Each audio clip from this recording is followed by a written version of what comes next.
Welcome to a deep dive. Great to be here. Today, we're digging into a set of sources you shared with us, and they all seem to point towards this really deep exploration of, well, power, personality, and the soul. Right. Foundational stuff. Exactly. We want to unpack how these elements shape, the reality you experience, but also your own personal evolution. Our mission then is sort of like being your guides through this complex material. Yeah, pulling out the key insights, helping you figure out what it all means for, your life. And fair warning, this material really challenges some fundamental ideas about who we think we are and how the world works. Definitely. So let's jump in. Okay, so right away, the source set up this really stark contrast. It's like they're showing you two completely different ways of seeing reality. It's the difference between seeing power as like external versus understand what they call authentic power. And that contrast feels, well, it feels central to everything else in these sources. External power, the way they describe it, is kind of what we're all taught to chase, isn't it? It's rooted in fear, competition, that drive to dominate, control your environment, control others. And the sources don't pull any punches about where that leads. They make this incredible claim, Yeah. saying there is no difference between acute schizophrenia and a world at war. Whoa. Okay. That's a strong statement. What are they getting at there? Well, I think it's about the underlying dynamic, whether it's an individual psyche that's, fractured, Right. or a community, a nation, the whole world fighting. Mm. The source argues it's the same energy underneath, that fear-based drive for external control. Like partners fighting for power in a relationship or groups fearing each other. Exactly, the same splintering, just on different scales. And the material is really clear. Accumulating more external power, money, status, whatever, Yeah. it doesn't actually heal that deep insecurity that's driving it. In fact, it says pursuing external power just leads to more pain, violence, destruction. It's kind of the story of our evolution, or part of it anyway. Which brings us to the other side of the coin. Authentic power, which is presented as something totally different. It's not about controlling things. Its source, they say, is the soul, the deepest part of us. Okay, so if it's not control, what is it? What does authentic power feel like? How would you even know it? It's described in really beautiful ways. It's a power that, quote, loves life in every form. It does not judge what it encounters. It sees meaningfulness and purpose in, like, the smallest things. So more about appreciating the value that's already there, rather than trying to, force your will onto things. Exactly. The experience is described as this internal alignment. Your thoughts, emotions, actions all lining up with your highest self. And when that happens, The sources say you feel this deep enthusiasm, purpose, Yeah. meaning. Life feels, rich. There's no room for bitterness. Fear kind of recedes. You're joyously and intimately engaged with your world. that really does sound like freedom. It is. And here's a key point. Authentic power isn't something you get. It's something you are. You can't buy it, inherit it, hoard it. And maybe the most striking claim, an authentically empowered person is incapable of making anyone or anything a victim. Incapable. Yeah. The whole idea of using force, it's just not part of their consciousness. Wow. That's not just a different type of power, that's changing the whole definition of power itself. Totally. And the sources say this contrast is fundamental to understanding human evolution. Our history, so focused on the struggle for external power, it's an incomplete picture. Right. The real goal, the deeper purpose of being here, is actually this journey towards authentic power, evolving from being fear-driven competitors into, soul-driven beings. That idea, authentic power coming from the soul, it leads right into the next big distinction the sources make, doesn't it? Personality versus soul. Yeah, let's unpack that a bit. Okay, so this is where it gets really personal for you, the listener, the personality. Sure. It's defined as the part of you born into time, lives in time, dies in time. The temporary self, the identity we have right now. Pretty much. It's called the vehicle of your evolution. Your choices, your actions in this life. That's how you evolve through the personality. It's like the interface you're using. Okay. And the sources are really specific about the personality's domain. It's where all those tough emotions hang out. Anger, fear, hate, vengeance, sorrow, shame, regret, indifference, frustration, cynicism, loneliness. The heavy stuff. Yeah. And it's the part that can judge, manipulate, exploit. And, of course, chase that external power we talked about. But wait, didn't the source also say the personality can act lovingly or compassionately? Ah, good point. It's a subtle but really important distinction they make. The personality can perform acts that look loving or wise. Okay. But the source says those experiences do not come from the personality. They are experiences of the soul. Ah, okay. So the personality is the instrument, maybe. It can play the music of love, but the music itself, the source of it, is the soul. That's a great way to put it. The soul, in contrast, is the immortal part of you, a positive, purposeful force at the core of your being. It gets the deeper energy dynamics, loves without limits, accepts without judging. So if we all have this immortal, loving soul inside, why do our personalities struggle so much? Why all the fear and negativity? That's the million-dollar question, isn't it? Hmm. The core challenge. An unaware personality, when operating just through the five senses, it's just, Yeah, well, it's not conscious of the soul, not aware of its influence. like having a GPS in your car but never turning it on, just using the paper map. Exactly. You're missing the real guidance system. And this is where that term multisensory comes in. Becoming aware beyond the five senses. Yes, that's key. A multisensory personality starts to trust intuition, those gut feelings, subtle nudges. It perceives things about situations, about people that aren't just physical. Like sensing the energy behind someone's words. Precisely. The sources say it can sense a warm heart beneath a harsh and angry manner and a cold heart beneath polished and pleasing words. Mm. You start reading the intention, not just the surface. It's like developing a whole new sense, seeing the unseen layer. Exactly. And this awareness naturally turns your focus inward. You start observing your own internal landscape, noticing different currents, emotional, psychological. Yep. And through experience, you learn to tell them apart. Which ones lead to anger and destructive actions, and which ones lead to love and constructive actions. So you start to recognize, this feeling inside usually ends up causing trouble versus that feeling seems to lead somewhere better. You got it. And you learn to value, identify with the creative healing currents, and consciously challenge or release the negative ones. Yeah. This whole process, that's the personality starting to directly experience the soul's energy. Which means, really, the first step towards knowing your soul is just acknowledging it exists, believing you have one. That initial openness is huge, foundational. Then the journey unfolds by asking those bigger questions. What is my soul? What does it actually want? How does it relate to me, this personality? How's it affecting my life right now? And tying it all together. When the personality starts to align with and serve that soul energy, that's authentic empowerment. That's it, the goal. The whole reason for being here, according to these sources. This idea of evolving towards being multisensory and the soul journeying through the personality, it feels like it connects directly to the source's bigger view on evolution and even reincarnation. It really does. It zooms the picture way out. Evolution isn't just about survival of the fittest in one life or just getting smarter intellectually. Right. From this perspective, it's this huge journey of consciousness itself, moving from being trapped by the five senses to operating fully in a multisensory reality. So what are the main limitations of being just five sensory, according to this stuff? Well, your perception is basically stuck in the physical world. Your logic, your understanding, it mostly comes from your intellect, your mind. You see reality as chopped up, disconnected bits. Mm-hmm. And crucially, you miss the link between your inner world, Mm-hmm. your feelings, intentions, and what happens in the physical world around you. Like thinking your bad mood has nothing to do with the rough day you're having. Exactly, that kind of disconnect. The source even points to science seen as the peak of five sensory achievement. It's amazing for physical laws, but it mostly treats feelings and intentions as, irrelevant to matter. Right. The quote was something like, Yeah, Right. neither supernovas nor subatomic decay rates appear to be affected by what human beings feel or think from that limited view. but becoming multisensory changes that perception of connection. Fundamentally, your perception expands beyond the physical. You start seeing larger energy dynamics. Logic and understanding come more from the heart, revealing connections you couldn't see before. Interesting. The source even uses a quantum physics analogy. Oh, yeah. It talks about the observer effect, how looking for a wave or a particle seems to determine what form light takes. Right. Wave-particle duality. The source suggests this mirrors how non-physical light consciousness itself is shaped by the soul's intentions. It's like even scientific discoveries are unconsciously reflecting these deeper non-physical dynamics operating within matter. Wow. Okay.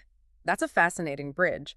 And then reincarnation fits into this evolutionary picture. How? Well, from the soul's view, which is vast, this one life, this personality is just one experience out of many. The soul exists outside our linear time. Okay. So souls choose to incarnate, to come into different personalities, different bodies many times. This whole Earth School thing is seen as a necessary path for evolution and, importantly, for healing. Healing what exactly? Parts of the soul. Yeah. The source says incarnation is a huge step down, a massive reduction of the soul's power into physical form, and it's voluntary done in order to heal. Yeah. Your personality is essentially made up of the bits of your soul that most need healing right now, plus some loving parts lent to help the process. These splintered aspects, they need the density of physical matter to interact and become whole again. So my specific personality traits, my struggles, my strengths, they're kind of tailor-made for what my soul needs to work on in this particular lifetime. That's the framework, yeah. And here's a really wild idea from the sources. Uh-oh. From the soul's perspective, all its incarnations are happening simultaneously. Wait, what? Like past lives, future lives, this life, all at once? All of its personalities exist at once, is the quote. Which means when you heal something, release negativity in this life. It doesn't just help you now, it ripples out. It benefits all the soul's other incarnations, past, future, all of them. Wow. Okay. Yeah. That puts a whole different weight on personal growth, doesn't it? Healing yourself helps everyone you've ever been or will be. Pretty much. Huge responsibility, right? Yeah. And this is the context for karma. Not punishment, but just impersonal energy dynamics. Your personality tendencies, your inclinations, they're influenced by your soul's karma, the energetic patterns needing resolution. And your reactions now create more karma, carrying lessons forward. That's how the soul evolves, as they put it. Personalities mature in time, and the soul evolves in eternity. So if I have some deep-seated fear, say, of abandonment, and I can't really trace it to my childhood, it could be a karmic pattern my soul is working through from another experience. Exactly. Your dispositions, talents, attitudes, even things you're drawn to or react strongly against that don't make sense based on this life. They're seen as reflections of your soul's karma and its intentions for healing now. Like the examples they gave. Yeah, maybe a part of your soul was a Roman soldier, or a beggar in India, or a nun who saw angels. Those energies, those experiences, they're still part of the soul's makeup and can show up, subtly or not so subtly, in you now. That nun's ability to perceive the non-physical, that potential is still available to you. This really does call for a different kind of psychology. Which is why the sources propose this idea of spiritual psychology, focused on the soul, bringing in reincarnation, karma, seeing personality issues not just as mental problems, but as shattered spirit. And the healing comes from? Bringing the unconscious stuff, including past life influences, into the light of conscious awareness. And intuition is key here, because it's the voice of the non-physical connecting you to your higher self, to guides. Okay, so we've got the soul evolving over lifetimes, using the personality, healing karmic patterns. And feelings and intentions are like the tools, the compass for this. Absolutely crucial tools. The sources come back to feelings not just as random emotions, but as vital currents of energy that directly mirror your intentions. Paying attention to your feelings is how you understand how your reality gets created. How do feelings show my intentions, especially the unconscious ones I don't even know I have? The sources point to discrepancies. Anytime your conscious goal doesn't match the feeling that comes with it, that's a big red flag. Yeah. Like you're planning a wedding consciously wanting joy, but you feel dread. Or you're going for a promotion wanting success, but you feel sorrow. And that feeling, the dread, the sorrow, that's the thread, follow it. And it leads you to the hidden, unconscious intention. So feelings are like the check engine light for your intentions, showing you what's really running the show under the hood. That's a perfect analogy, a diagnostic tool. And the sources boil down the whole emotional spectrum to just two basics: love and fear. Simple. Love is the soul's frequency. High frequency, expansive, buoyant, joyful. Fear is the personality's frequency. Lower, contractive, depleting, exhausting. And all the other negative stuff. Anger, resentment. All expressions of fear, according to this view. And it's these intentions, conscious or not, fueled by love or fear. That's what shapes our reality, moment by moment. That's the core mechanism they describe. Your intentions create the reality that you experience. And until you wake up to this, it just happens automatically. Like being on autopilot. Exactly. So the instruction is, be mindful of what you project. If you consciously say you want love, but unconsciously, out of fear, you're projecting keep away, Guess what the law of attraction brings you? Experiences of separation, pain. Right. Reflecting the real intention. So the law of attraction isn't just wishful thinking, it's about this energetic resonance. According to these sources, yes. It's stated simply, each personality draws to itself personalities with consciousnesses of like frequency or like weakness. It attracts like... Anger attracts anger, greed attracts greed, love attracts love. It creates this energetic cocoon around you. That cocoon sounds potentially not fun if you're stuck in a negative loop. It can definitely feel that way. But the sources explain the purpose isn't punishment. It's about intensification for healing. How does that work? By drawing more of that same energy to you, more anger, more fear, it forces it right into the center of your awareness. You can't ignore it anymore. You see it in yourself, and you see it reflected everywhere outside you. Ah, so it's like the universe holding up a giant mirror saying, see this is you. Exactly. To help the personality finally realize it's the one creating the experience. So if my world feels full of demanding, selfish people, maybe it's reflecting my own unresolved stuff around that. That's the dynamic presented. Negative behavior, driven by fear-based emotions, creates negative karma for yourself and others. And this cycle keeps generating opportunities. Opportunities for what? Either to gain power by making a conscious choice to respond differently from love or wisdom, or to just react unconsciously, driven by fear, and create more negative karma. Acting from anger or jealousy, that's choosing the negative path, and you experience the consequences. Which brings us right back to choice. The engine of evolution, they called it. Yes, absolutely central. The center of the evolutionary process is choice. It's what drives everything. And a choice isn't just like deciding what job to take. It's smaller than that. Much smaller. It's constant. What you choose with each action and each thought is an intention, a quality of consciousness. Yeah. Even deciding not to speak can be a choice from compassion or fear or revenge. But if my personality is splintered, like we talked about, with parts wanting different things, how do I make a clear choice? One part wants connection, another fears vulnerability. That's the crux of the challenge for a splintered personality. Right. If you're unaware of those internal players, the strongest part just takes over. Its intention shapes things, even if consciously you wanted something else. Right. You mean to be patient, but suddenly you snap. Exactly. The angry or fearful part won the internal tug of war in that moment. So making conscious choices when you're internally conflicted is really hard. It is. And it's hard for the personality to become whole because some parts don't want wholeness. Yeah. They want what they're used to, what satisfies them, even addictions. This constant internal battleground, having to choose between these opposing parts of yourself. That's called the backbone situation of our evolution, the critical point of choice. And that choice right there determines your karma. Instantly.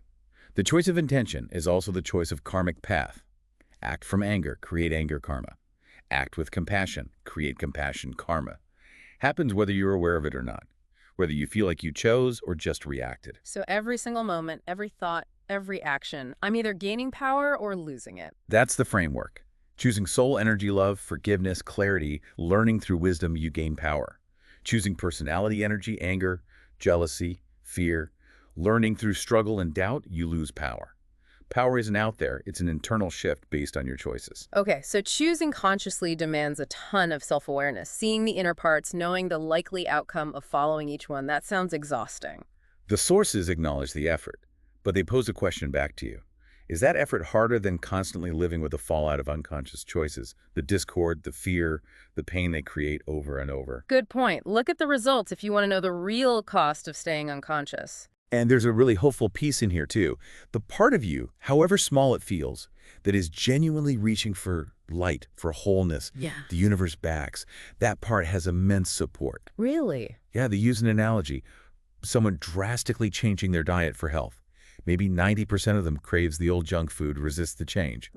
Only 10% truly wants health. But that 10% has the ultimate power because it's aligned with the universal pull towards wholeness. So even a tiny conscious step towards the soul taps into this massive cosmic support system. It does. And making that conscious choice invites guidance. From non-physical teachers' guides, the universe itself. How do you invite guidance? The sources suggest something simple. Just pause. Ask yourself honestly, what is really going on here when you're confused about your motives or a situation? That sincere question opens the door. Okay. This whole framework choice, karma, intention, soul, personality, it leads us to the idea of the illusion in this Earth school. That word sounds slippery. What exactly is the illusion? Yeah, it can sound a bit dismissive, but the sources define it quite specifically as part of this dynamic of interaction. Its main job, to act like a learning vehicle, A vehicle for what? to allow each soul to perceive exactly what it needs to see to heal. It creates like a living picture show, the situations that are necessary to bring into wholeness the aspects of each soul that require healing. Whoa. So the illusion isn't random chaos. It's like a reality custom designed for my soul's specific healing journey right now. That's the idea. It belongs to the personality. It's temporary. You leave it when you die. But while you're in it, every single experience, every interaction is a chance to choose your viewpoint, soul's view or personality's view. Even the really awful stuff. According to the source, yes, absolutely everything. You cannot and will not encounter a circumstance or a single moment that does not serve directly and immediately the need of your soul to heal, to Yeah. come into wholeness. That's a huge reframing. Maybe uncomfortable, but powerful. Nothing is wasted. It's all curriculum. Right. It changes how you see difficulty. The illusion only holds power over you, they say, when you forget who you really are, that powerful spirit who chose this for learning. Or when you get swept away by personality stuff.